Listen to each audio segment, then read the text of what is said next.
Hi everyone, and welcome to today's webinar, Elevating Drone Operations, the Power of Drone Docs and Australian BVLOS Approval. My name is Lumen. I'm the DJI Solution Engineer for the ANZ regions, mainly responsible for the technical side. It's a pleasure to welcome all of you to this webinar focused on the BVLOS operations in Australia. And also, we have another speaker for today's webinar. Hello, Jackie. Could you please make a quick self-introduction for everyone? Oh, hi. Is it because my last name is really hard, Lumen? So, hi, I'm Jackie Dujmovic. I'm the CEO and founder of Hover UAV. Okay. Thank you, Jackie. And for today's session, we will be focusing on DJI Dock 2, discussing its unique features and Australian BVLOS. Our session will be divided into three main parts. Firstly, I will start with a brief introduction and an in-depth overview of the DJI Dock 2. Following my presentation, we will hear from the Hover UAV team, who will share their insights into Australia's BVLOS regulations and the current landscape of the BVLOS operations. And after that, we will have a Q&A session. So please feel free to drop your questions in the chat box, and we will do our best to address them. We hope this session provides you a better understanding of the DJI Dock 2 as well as BVLOS in Australia. So let's just start from the beginning. So next one.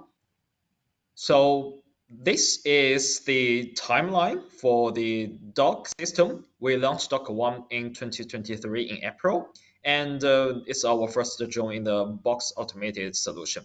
The Dock 1 can only be compatible with M30T dock version. We are so lucky to receive the first Dock 2 at very early stage in the beginning of this year, and we start the beta test with our partners in March to make sure that everything goes well. And before we officially commercialize it, and it finally we officially launched the dock in April. So next, speaking of the key scenarios, it achieves great success in security patrol, search and rescue, and also the first responder. And then obviously we have the asset inspection scenario and etc. But I have to admit a little bit more. We have something like the limitation from the geospatial side. We understand that some end users really looking forward to something that can also map rather than just focusing on the inspection parts. That's why we released DJI Dock 2 in this year. So next one. So what's the main difference between dock units themselves? As you can see, the dimension is really attractive improvement. It's about just half the footprint of the Dock 1. And you can see the weights, 34 kilograms compared to 105 kilograms. And now it's feasible for just one person to lift it up and deploy it anywhere you want. And then you can then mount it to max operation range up to 10 kilometers compared to 7 kilometers. And for the return to sender system, we replace the previous pulling system from the push rods to now a V-shape in the middle of the landing port. Besides of that, we are now using a wireless charging system to improve efficiencies as well as the safety. So something improvements not just on the size, but also making this simpler so that it can perform in more harsh environments. So next one. You can see that the new models of the drone were specifically for the Dock 2 are Matrix 3D and the Matrix 3TD. The size is significantly smaller compared with the M30T. So the weight is just, you can see that's just 1410 grams, but flight time is able to up to 50 minutes. It does not have folding arms like the Mavic 3 Enterprise series. And that rigidity helps a little bit in wind resistance, as well as having that assists with a little bit more max flight time. And also we have a higher IP rating compared to the Mavic 3 Enterprise, which is IP54. And speaking of the camera with the standard Matrix 3D, we have the wide camera of a 4/3-inch CMOS 20 megapixel sensor capturing at 0.7 seconds with a mechanical shutter as well. And if you are looking for implementing really accurate mapping with an autonomous solution, that is now really up your alley. You can see that the specs of the M3D camera is exactly identical to that of the M3Es. So, yeah, next one. So overall, so how is Dock 2 different from the Dock 1? First of all, lightweight. The size is smaller, not just easy to deploy, but also easy to ship it. For the IP level, we have IP 55 for the dock and IP 54 for the drone, which means now the whole system is more robust even in difficult environments. Efficiency. The flight time is upgraded to 50 minutes, being able to perform large mapping session and also being able to do long periods patrol. 45 minutes to take off, just one click, and the drone can initiate the mission that you require. Accuracy. Now we have the drone using the timestamp to take the images with RTK as well as large mechanical sensor. Everything you need to do the mapping.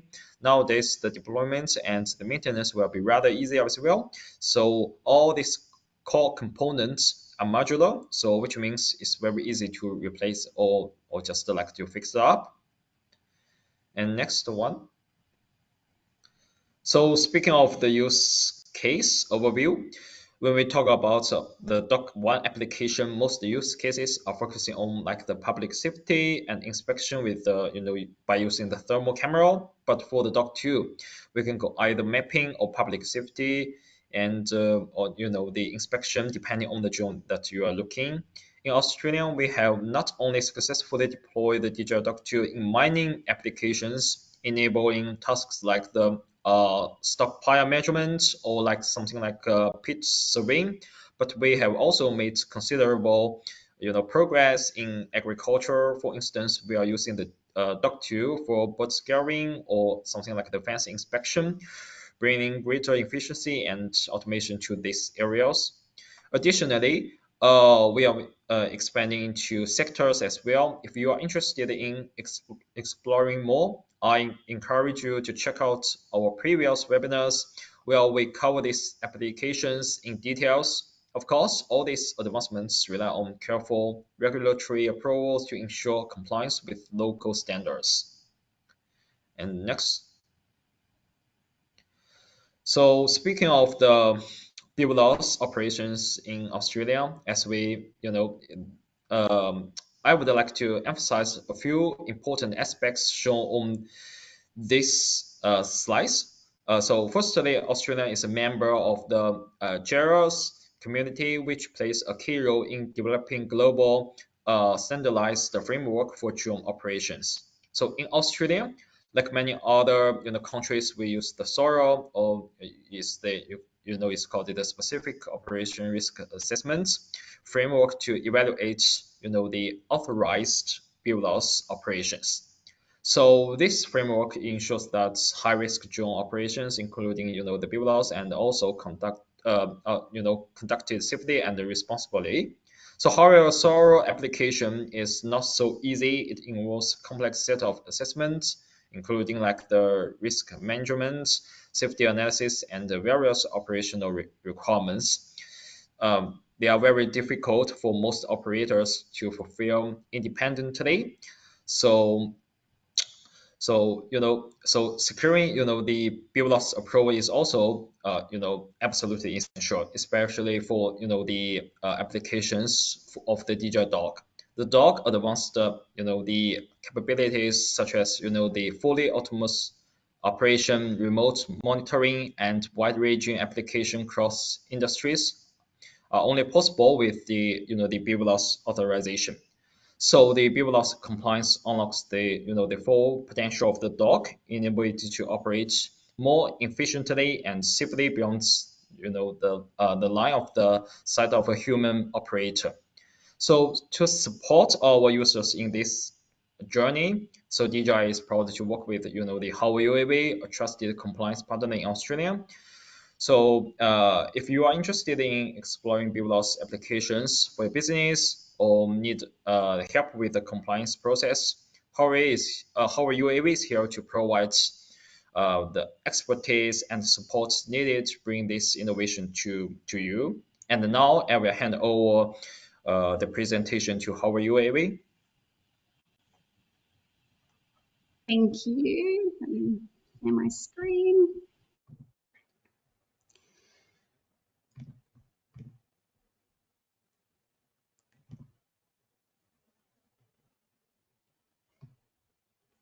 Perfect. So good morning, afternoon, or evening, depending on where you are. Firstly, I'd like to really extend a heartfelt thank you to Lumen and the DJI team for hosting this event. It's fantastic to see industry come together like this and share so much knowledge, share innovation, and drive forward the potential of drone technology. I'm honoured to be here today, and I'm looking forward to all discussing the power of drone docs and beyond visual line of sight approvals. Over the next 30 minutes, we're going to take a deep dive into some important aspects of incorporating drones into operational frameworks, specifically focusing on drone-in-the-box models. We're going to look at the key considerations for running successful drone-in-the-box trials and how to integrate this technology into your existing operations. We're also going to examine approvals needed for a smooth transition to BVLOS remote operations. Additionally, to these insights, I'm also going to be excited to introduce SORA-Mate. This is an online platform that we've developed for end users and operators to simplify the complex operation risk assessment, or the SORA process. I'm going to give you a quick walkthrough for the tool and show you how it streamlines these steps involved in obtaining these necessary approvals. To give you a bit of a background into Hover, we've been around now for 9 years, supporting organisations globally with the intricacies of different drone approvals and compliance management. Our team have been so fortunate enough to work on some world's most pioneering projects, from drone delivery to long-range BVLOS missions to some of the earliest remote operations drone-in-the-box approvals as well. This experience has been invaluable, and we're thrilled to be able to share with you some of what we have learnt as well. There'll also be some time at the end for questions, so feel free to jot in the questions tab. I know the chat's not working, but the questions, you can go in and we can have a discussion at the end of any questions. So let's dive in. As we dive into the topic of drone docs and beyond visual line of sight approvals, it's really important to set the stage.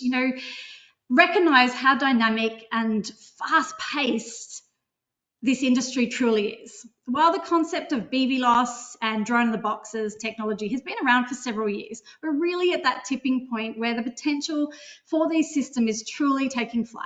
The adoption of these drone-in-the-box are expected to accelerate rapidly over the next few years, reshaping a range of industries and applications. Let's look at some powerful statistics now, just to show the significance of the growth is projected to be. The global drone market is forecasted to reach $54.6 billion by 2030. This growth isn't just theoretical. It's been driven by real applications across so many areas, from mapping, surveying, inspections, photography, filming, and many more. These applications are currently leading the areas where drones are adding value and transforming how they do operations. Closer to home, the RPAS, or the remotely piloted aircraft system sector, has actually now become the largest aviation sector in Australia, and its growth is showing no signs of slowing down. It's predicted that commercial drone flights in Australia will increase by an average of 20% annually over the next 20 years, leading to about an estimated 60 million flights by 2043. This incredible growth in the commercial flights really signals the expanding role that drones are going to play in everyday lives, and underscores really the importance of drone-in-the-box and BVLOS capabilities in supporting this future. Despite this trajectory, there are still challenges, as we all see as industry stakeholders, we need to address. Regulatory wait times for approvals continue to be a major hurdle, including the fast-paced, which is really impacting that fast-paced companies can innovate, and expand their operations. This is where hopefully platforms like SORA-Mate can come in, and I'm really excited to share with you this at the end of the presentation as well, and really hopefully help and streamline those approval processes and help operators navigate the regulatory requirements efficiently. These figures and trends highlight both the massive opportunity and the challenges that we are going to face ahead. It's an exciting time to be involved in the industry, and I'm really looking forward to sharing more about the practical steps and considerations of introducing drone-in-the-box technology. Let's explore now how we can harness the potential and shape this future of the drone industry. You know, incorporating drone-in-the-box technology into your operation, you know, it really involves careful planning and strategic thinking. Before you even consider going, you know what, I'm going to start a trial, or, you know, really incorporate, you know, moving towards that beyond visual line of sight, it's really, really essential to have a clear understanding of what you want to achieve. You know, where do you want to operate? What equipment you'll use, and that's not just the drone, what other equipment, communications and everything you'll need as well, and how you plan to conduct your operations safely. You know, the foundation document for that information is something that, you know, we often refer to as a CONOPS, or the concept of operations. When you're defining your concept of operation, it might seem really overwhelming, you know, or you might feel that it's really incomplete when you're working through it. But this process is iterative, so you can work through it, and, you know, as you go through it, you might identify areas that, oh, that's actually a higher risk than I was expecting. So you might need to make adjustments, like with flight heights, or, you know, you might need to move it a little bit away further from the airport, or whatever it may. You can go back and, you know, rechange that concept of operations to make sure you can, you know, complete a very robust safety case. Often I suggest starting small and building up to full-scale operations when you gain more experience is definitely a sensible approach. Hover UAV, you know, I know Lumen mentioned, we specialise in, you know, helping clients with trials and testings and completing their concept of operations, and hopefully filling those gaps that people need to ensure the operational feasibility. Over the last 6 months, we have been really fortunate to work with some of, you know, Australia's, you know, main companies and run multiple drone-in-the-box trials, both on the Dock 1 and the Dock 2. Most of these have been for utility companies, you know, that really looking at those, you know, those substation and those feeder lines. We've been lucky to work with multiple farmers, even Luke, and doing, you know, cattle mustering, and see if we can do that remotely from, you know, comfort of an office. And also, you know, looking at inspections and, you know, capture, volumetric capture on mine sites as well. These trials are not just about looking, and they're more than just testing that feasibility. You know, they're involved in assessing what the infrastructure needs on those sites or by that organisation. They're looking at, you know, how will they, you know, operationally integrate with, you know, other internal drone operations they might be operating, but also contractors. So if you've got, you know, multiple BVLOS operations, what does that look like?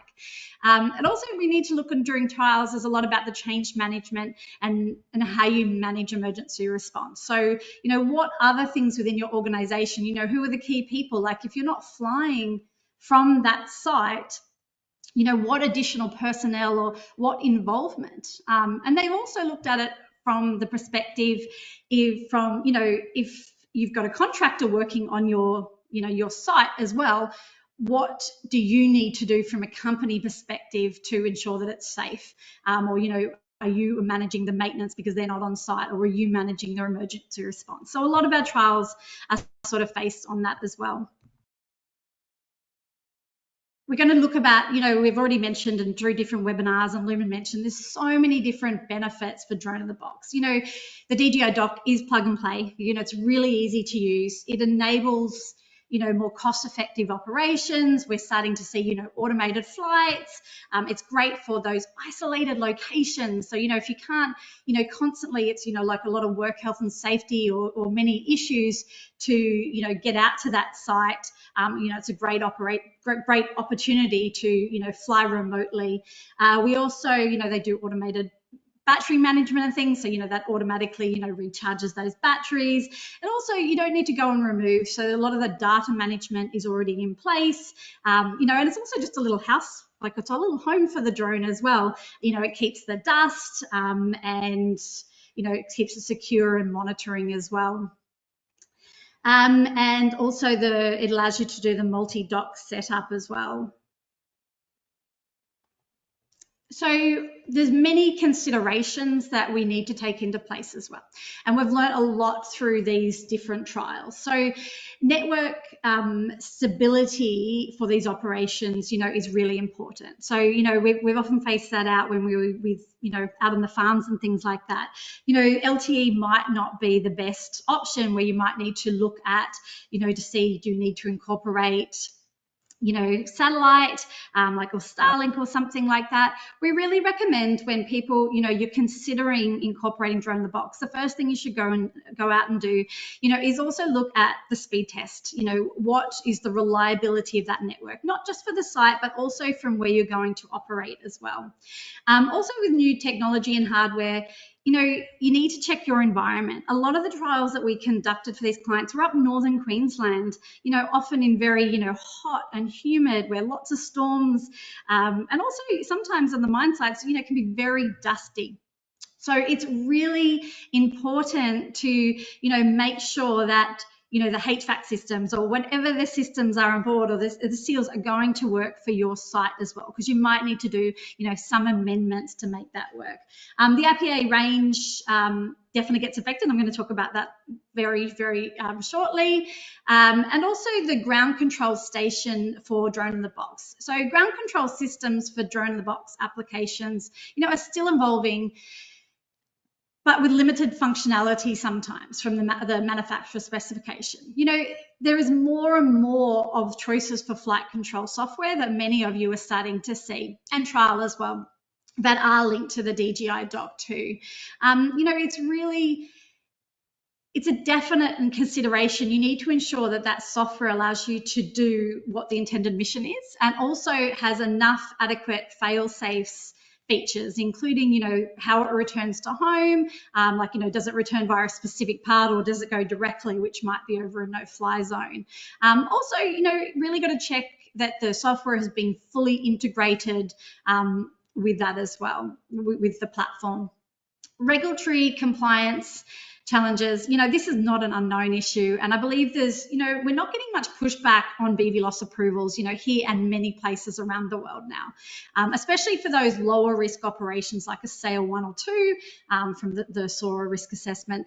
However, one thing we're seeing both here in Australia and other parts around the world, the regulatory issues are that there's often long wait times and things between 4 and 6 months. So it is sort of hindering the way, people are operating.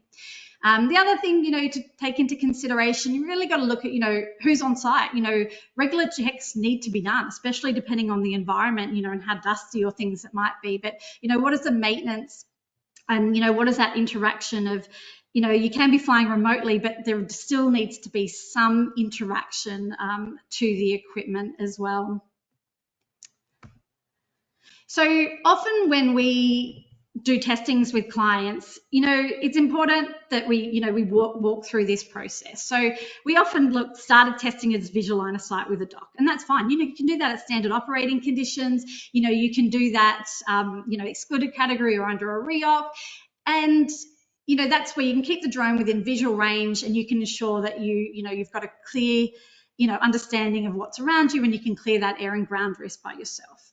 Why it's important to do these visual line of sight testing is to have an understanding of the flight paths you want to do, the operating heights, and what those data capture requirements are going to be. So you might need to, go actually, for our power line inspection one, we really, we can't fly higher because we couldn't actually collect the data, so we needed to go lower, where, okay, now if we put a parachute on it, well, the parachute doesn't deploy, we might need to go higher, or, if we're doing the captures on the mine site, we might need to be flying higher to make sure we get the right data. So it's really crucial that you have a really good understanding of that, and that can be done, with just the drone, or it can be done with the drone and the dock as well. The initial phase, this is a really valuable opportunity when you're flying visual line of sight to become familiarize your team with that software and also the operational environment. When we want to try further, there's a lot of things that sort of come up. So we look at also doing some, extended visual line of sight operations. Extended visual line of sight, for those that are not watching from Australia, it's very similar to beyond visual line of sight with a visual observer. And we find it really, highly advantageous, and there's different ways you can do this. So some of the reasons we do EVLOS to start with, we would be out on a site, for example, and we might want to test the range, which has been a large issue that we have faced through the trials. So as mentioned, some of the trials we've been doing have been, on substations or, even on mine site where there can be interferences from different towers or, fences or whatever the interferences. There could be trees around or just the curvature of the earth. So when you fly visual line of sight, it's great. You're not getting much interference. So you go, you know what, Dot 2 can go out to 10 kilometers, great. But what you need to do when you use EVLOS, you can actually test what is going to be that feasibility. Can it actually meet that range? Often on some of those locations during the trial, we found that it could not get to the full range in that operating environment. I'm not saying the equipment can't do it, but in that operational environment. So you might want to start looking at things like, an antenna, like a range extender, or looking at where you want to place that box. You might need to, put it at a higher location or, change the way the antennas are. So we find that a really crucial spot. Also, with the EVLOS, you can do EVLOS remote operations. So it's a great time for you to start trialing those BVLOS operations. And, how would that work in the communications and the interactions when you're flying, from a remote operations center, but that visual observer would be on site. So you've just got that ease of mind while you're getting familiar with those operations. EVLOS in Australia and around the world, what we're seeing is, a fairly straightforward approval process. Please reach out if you've got any questions for anywhere in the world to get those sort of approvals. But it's usually, and it's for the Australian context, they are Australia-wide approvals. So if you want to, open a new drone in the box at a new area or something like that, you can do that with ease. Beyond visual line of sight, it's where you've had the visual observer or a person, clearing that air and the ground risk prior. With beyond visual line of sight, you're using, your operational procedures, or you're using systems and the systems to be able to mitigate those risks on the ground. In Australia, if you want to fly beyond visual line of sight, you need to be operating in the included category. So you need to have a remote operations certificate where you gain an approval or an instrument. Also, if you're the one piloting for beyond visual line of sight, you do need additional licenses. Not everywhere in the world requires additional licenses yet, but in Australia we do. You either need a pass in the IREX, or if you're flying in non-controlled airspace, you can also get a pass in the BVLOS Opta examination. And, if anyone has any questions on that, feel free to reach out to me at any time. The process between many countries may differ slightly, but the fundamental steps are quite similar across the board as well. Remote operation centers also, from this side, don't need to be, super complex. They don't need to be a NASA control room or anything like that. I always sort of make a joke when I sort of set it up. I'm like, you know what? It was a Kmart setup for me because I wanted to see what the minimal requirements were required for a remote operation center. And then, if clients and that wanted to go even further, well, they could do that.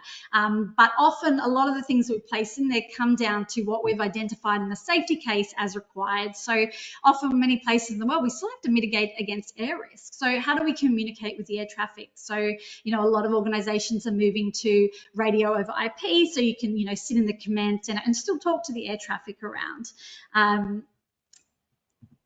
So with the process and planning for BVLOS operations, to achieve this process, and it's very, very similar around the world thing, but what we really need to look at what the preparation and what you need, to put into your application is really important. So you've got all that covered, and then hopefully it streamlines that process. So we spoke about the ConOps before, so you need to have a very good understanding of what that concept of operation is. We also need to, really highlight that the safety case, the SORA, or whatever sort of risk assessment you're doing is just one element of what a regulator expects to see in a BVLOS application.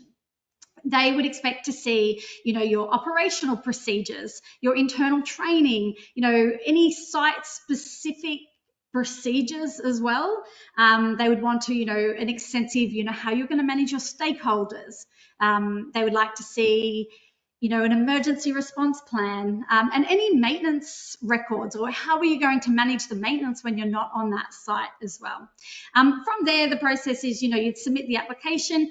In Australia, CASA have actually really great, recently developed some great resources, a BVLOS checklist that you can fill out to make sure you've covered everything. They've also done a BVLOS application form. So you then would submit that through to the regulator, and then it waits in a queue depending on what month it is, how long that would take. And then at that time, the inspector would review that and give any feedback back and forward as well. So they'd give back and forward till they're happy. Then they would release a temporary instrument for you to practice, and then come out to test those procedures as well.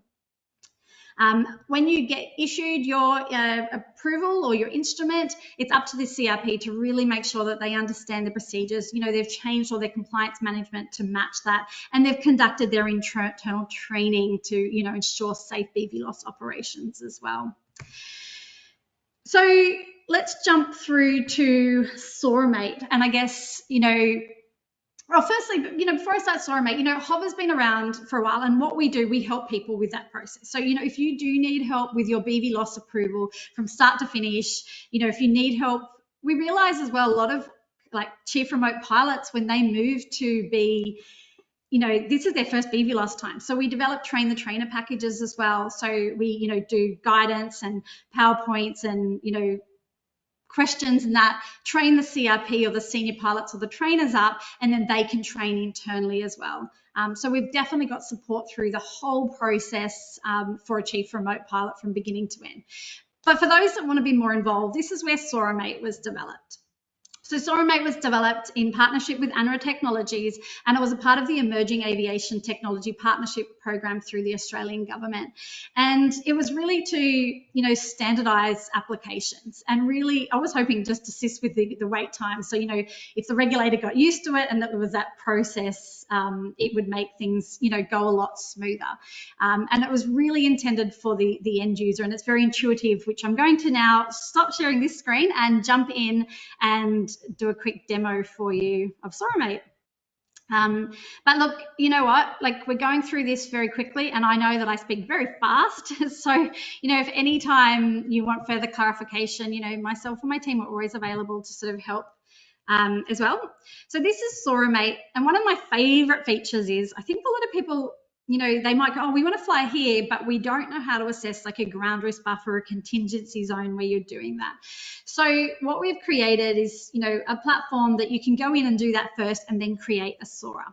I'm not going to fill out all these gaps, or we'll be here all day. So I'm going to just quickly show you a really quick example of, how to create a KML, or, with correct operational volumes to what you want to do. So the first thing you do is, you would update, and you can see everything else I've got probably try to download today. But, this is what we often get from someone. Hey, we want to fly in this area, and we want to fly with, and I'm going to be typing this at the same time. So we want to fly with a DJI,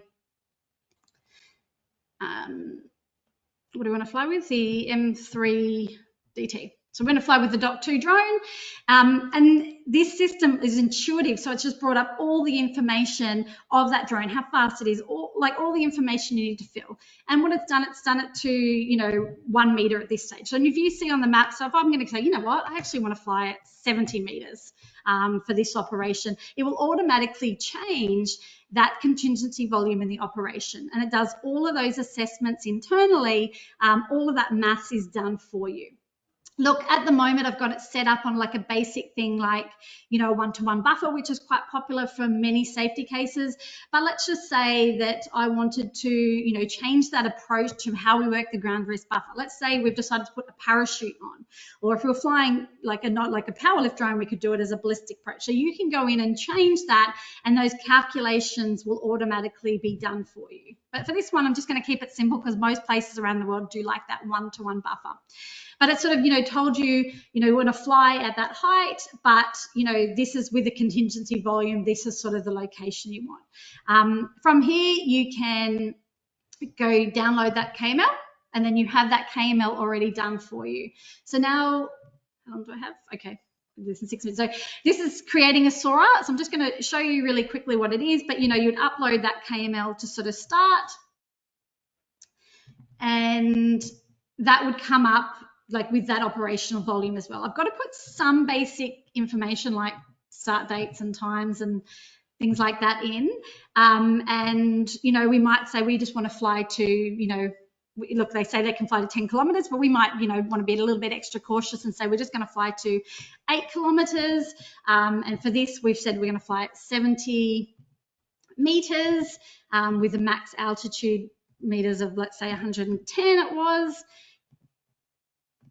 And at any time you can use screenshots, like it automatically pulls this up. So there's not a lot of copy and pasting and things like that. Then all of the DJI dock information is already being worked out for you. So if we want to select here the DJI M3 DT, all of the information for the dock will automatically come up into this, pictures, all the descriptions. So a lot of that manufacturer information is already programmed in. One of the bits that I really love about the SORA-Mate, so I'm not going to fill all these gaps out, but if you're working through this and you're going, oh, like what the hell is command and control? So you can click on the info button and it will come up with all of the information that, is provided from the JARIS. So you gives you an idea of how to fill that out. But we're taking it one step further, and this is sort of where it'll be customized for different countries as well, that you can use template data. So you could use this and then go and fill it out for you, but it gives you an idea of what sort of information you would be, you would be filling out. So it really helps with that process. Also, look, when we're moving to say the population density, and you want to fill this information out, you can use the template. But all of the data is already inbuilt. So we've got layers, and then we can put population density up. So the population density here, I can click on it, and the population density will come up for all the different locations. So if you're trying to work out that different risk, you can move things because you have that information. Another thing you can easily do is let's have a look what the landing sites are, and let's see any Class C airspace. So we click on those. And as we scroll out, let me just click off those, you will start to see that all of the air data, from around the thing, and you can see controlled airspace and everything is written as well. So you can utilize that when, looking at your airspace, or you communicate, like filling out all the information. Then once all that information is put, you start the SORA assessment. It will just be thinking in the background, it's doing all the math for you. It's working out what your ground risk is, what your air risk is, and, from this, you can, it's automatically worked out, what is the population density. You can change a few things, like if you're over gatherings of people or controlled area, if you're not sure what it is, it explains it with the info session as well. And then you can put any mitigations in. So let's just say we've decided to use a mitigation. If you're not sure what they are, you can use the info button as well, the same thing. So we can go, let's just say we do decide we want to, people are going to be sheltered, then we can use the demonstration button, still the same, using the template data and customizing it to yourself.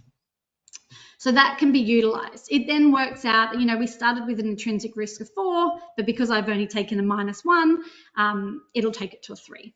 The system's automatically set up, so if you tried to -10, it's not going to take you to a minus number. It already knows the rules of the SORA, and that, it can only go to that specific number for that operation. The same with the air risk. It's exactly the same. It will automatically determine where you're going to be, and this one is in the uncontrolled. You can change it at any time if you know that it's you want to change it and you go, actually I think it's a higher risk, and then you can put the reason why. You can put different mitigations in, and at the end, it's saying we're an air risk class B, and I can say, yep, I agree, that's an air risk class B. Then all the tactical mitigations will come up. Let's just say I go, it was a C. All the data automatically gets changed for you for that. I'm just going to leave it as a B. I'm going to just really flick through quickly just to show you what the end will look like. From now, it will look at the containment and the area around automatically, like all the other stuff, does all the maths for you and works out what, based on your operational volume, how far do you need to look into your containment, and then what integrity and assurance level do you need for those containment volumes. then it will tell you what sail level. It's the first time tell me it's sail 2, then it will work on the safety objectives. A lot of these are already pre-programmed in for you and have template data. You can change them at any time if you want to, show that you meet a higher one. And just the same as everything else, let's go to this one, it will have template data if you're unsure of what to use. Once you've completed all those safety objectives, it gives you, a summary of everything in a very great way that, the regulators can understand. It's pictures and diagrams and really explains, that process of what you've gone through to develop that safety case. And then from there, most places around the world still, you just need to present that as a PDF and present that to the regulator. And you can save different SORAs and, very quick and easy to use. We've got a real quick special because I love Christmas, and if people look at my LinkedIn today, I've already put my Christmas specials out in the year, but we do have some DJI specials as well coming up. If you click on that, so if you write in SORA for DJI, you will get 15% off the SORA-Mate project, and we'll make sure that you get all this information after as well. Really quickly, there's things with BVLOS. I'm just going to run through quickly that we often get asked as well. It's one called one-to-many, and also operations over and near people. So if you want to fly multiple drones at one time, that can be done, and it's a consideration you need when you want to start seeing more cost savings. There are approvals that you can obtain to do this, and happy to chat, in the questions about this, or, offline, feel free to reach out to me and we can walk you through that process. The same with operations over and near people. When we write BVLOS, we automatically, say we're either a gathering people or populous area. So we automatically do a lot of that information, but there's usually additional things you need, or if you're flying visual line of sight, you might need to put a parachute on. Most places around the world are still looking at, hey, we need to, put an ASTM standard sort of parachute, like it needs to be done to a standard. Or, another mitigation that a lot of people are using is, if you're shielded and sheltered in a vehicle or a house, or, you have that person's permission as well. So I'm going to hand back to Lumen and the team and see if there's any questions. Yeah. If you have any questions, just feel free to drop into the chat box, and we will answer it one by one. So I see a question here. I think Jackie, probably you can help to answer it. So the question is, any possibility to receive assessment done here in Chile? Sort of happy to look at it. I have not personally got one in Chile yet, but I have sort of seen, and we have actually looked at, actually some of the mine sites we work with have mine sites in Chile as well. So I have actually looked at the regulation, and it is a very similar process. And, yeah, happy to sort of, please reach out to us, sort of happy to help. Often what we do here in Australia or Canada or other places can be utilised. We can leverage on what we've done in other countries as well to help that regulator understand if they're a bit unsure of the process as well. Okay. Another question is, if I am new to the SORA process, can I make a SORA in SORA-Mate and get it reviewed before sending it to a regulator? Yeah. If it's a simple SORA, yeah, definitely. I mean, look, we've tried to make it intuitive to walk you through that process. We also do have some 101 guides. Look, if you think that, it might be a little bit more complex, or it's multiple areas, or, you're trying to do multiple drones at one time or something like that, we do run, quick SORA training as well, like a few hour training, might just set you up to understand the foundation. So, you'll understand when I talk about robustness or integrity or things like that, what is the meaning behind all of that information, and then you can create your own assessment. Okay. So another question is, does SORA-Mate support more than one RPA? Yeah, definitely. So we can do multiple. That's one of the things we made sure we added in. It can definitely do multiple drones at the one time. So you could select, let's just say you wanted to use the Mavic 3 as well as a drone in the box with a M350 or whatever it may be. You can put all of those drones in there. What the SORA assessment does at this stage, it assesses the highest risk category. So if there's a larger drone, it will look at the risk to that platform, and then the rest will be included in that. Usually for the DJI products, unless you're talking the Agris and things like that, but usually for those ones that people are using more common, they're all very similar risk or come out at the same risk level, so there's not a major issue adding them in. Look, sometimes if we were doing something that might be for, a flight cart, and then the BVLOS they want to do is for a Mavic 3, we might separate it out because it could be very different sales or safety objectives required for those applications. But yeah, you can easily do it with multiple. Okay, I find out another question. I think I'm able to answer it. Do you have an API to integrate the system to another one? Remote operation? Yes, we have it. So basically, if you have your research or development crew, you can just use the cloud API to build up your own fleet management platform to control the DJI drones. Yeah. And another alternative method, if you just consider about the data or something like the images or the video, you can use another method called the cloud to clouds.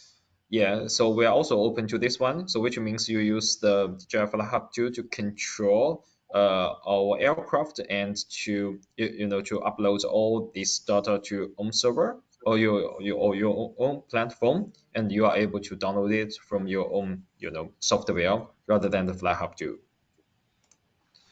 And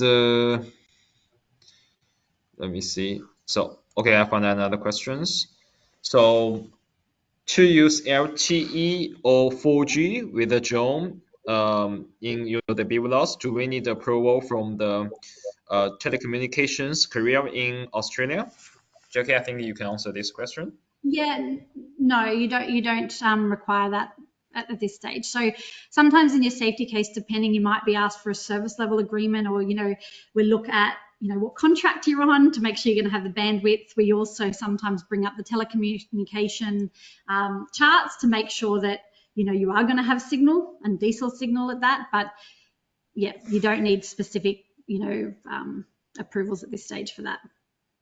Sometimes maybe looking at the ACMA for long range BVLOS, like when you're using different bandwidths and things like that, but yeah, for not the LTE or the SAT. Okay, another question is CASA only allows flights within 5.5 kilometers with BVLOS.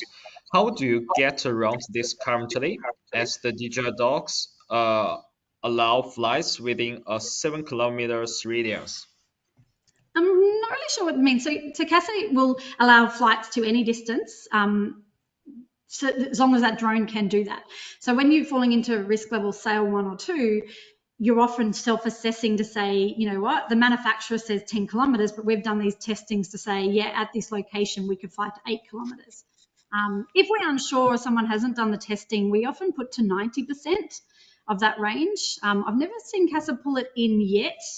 The only thing that we do find is, electronic line of sight is great for these docs or for other drones, usually out to about 15 or 20 kilometers. Once it hits that, sometimes then the signal drop out. So they'd want to know how you're maintaining that you've always got decent radio frequency communication. Then you might mix it in with LTE or satellite. But we're not seeing the restrictions. So yeah, definitely reach out to us. We might be able to give you some of that data so you can get further BVLOS. Okay, I think this another question is for me. Can the Dock 2 be set up on the deck of like a ship, Coast Guard? Unfortunately, the answer is no, because the dock is only able to deploy it at a fixed point. So every time if you move the dock, you need to do the calibration again. So probably in the future we will update this so that you can just mobilize the dock in the future, but not at this stage. Okay, I found another question for you, Jackie. Can you give an example of how to integrate SORA-Mate into search and rescue operations? Yeah, look, I always sort of trying to think a few years ahead as well. Look, at the moment, SORA-Mate is great. It helps people walk them through that process. How eventually I can imagine SORA-Mate being effective tools, as Australia and other countries, and I'm not saying they're doing it now. BVLOS in Australia and New Zealand is still area specific at this stage. But there needs to be a search and rescue, or emergency services, or other operators. They need to be more dynamic. They're not always sure where these things are going to happen. So in the future, my vision for SORA-Mate was used as the validating tool. So an organisation could go get an approval for that specific equipment and that specific risk, like a Sale 2 with those sort of operations, and then they could use SORA-Mate to go, right, okay, we need to fly in this area. Because all the data is inbuilt, it could then validate, yes, you meet what you've already been approved, and hopefully that means you could self-assess new areas. So that is my vision for SORA-Mate, and that's how we really can, that next stage where the regulator, if it's here in CASA or anywhere in the world, that's where we think it's going to play an important part moving forward. Okay, I still saw some questions here, but because of the time is quite limited, and I think we could only wrap up here. And thanks for your attending. So if you have any further questions, just feel free to send to us through the email, and we are able to and very keen to help you to sort it out. And thank you, guys. Thank you. All right, look. Thanks so much. And for everyone, look, please reach out. Like if it's not me, if I'm busy, soon as it's coming up to Christmas. But, one of my team is always happy to sort of chat through and, go over the process. Or if you need, a further in depth, I know I rushed through, especially the SORA-Mate and the one-to-many operations and flying over people. Yeah, look, we've always got things, information on our LinkedIn. So, jump in and follow us and reach out if you've got any questions. Okay. See you guys.